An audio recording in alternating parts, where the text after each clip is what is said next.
নমস্কার বন্ধুরা, আজকের আমি মেহুলির রান্নাঘরে করব আমের পায়েস। তার জন্য আমি নিয়ে নিয়েছি হাফ লিটার দুধ। দুধটা বসিয়ে দিলাম।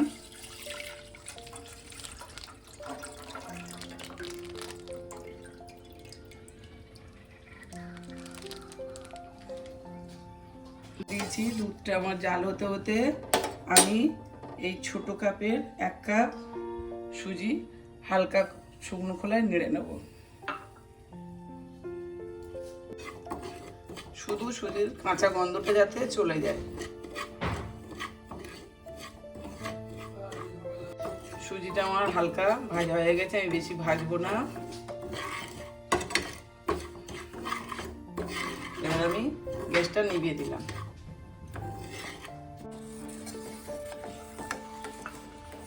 হাফ লিটার দুধ জন্য আমি একটা আম নিয়েছি। এই আমটাকে আমি এবার মিক্সিতে গ্রাইন্ড করে নেবো। দুধটা আমি কিছুক্ষণ ফুটিয়ে নিয়েছি। এবার আমি দিয়ে দেবো ছোটো কাপের 1 কাপ সুজি হালকা শুকনো খোলায় নেড়ে নিয়েছিলাম। সেটা দিয়ে আমি কিছুক্ষণ এটাকে ভালো করে নাড়ব।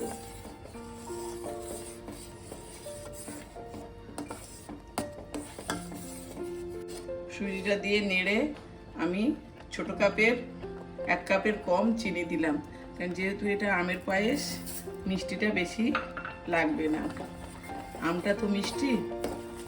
চিনিটা দিয়ে এবার বেশ কিছুক্ষণ আমি নেড়ে নেব।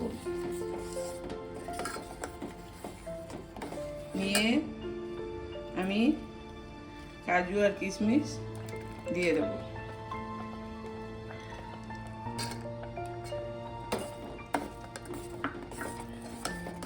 কাজু কিশমিশটা দিয়ে কিছুক্ষণ নেড়ে আমি এবার আমার একটা আম মিক্সিতে আমি কাট করে রেখেছি, ওটা আমি দিয়ে দেবো।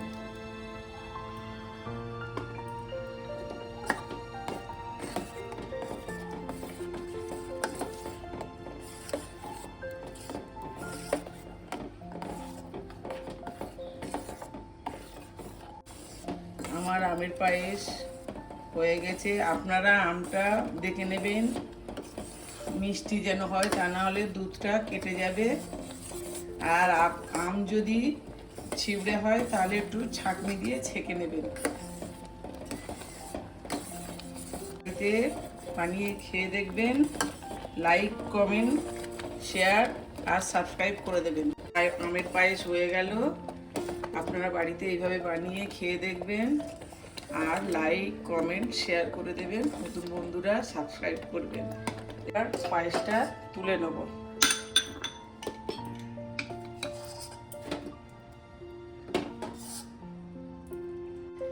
একবার হলেও বাড়িতে এইভাবে বানিয়ে খাবেন। এখন আমের সময় দেখবেন খুব ভালো লাগবে।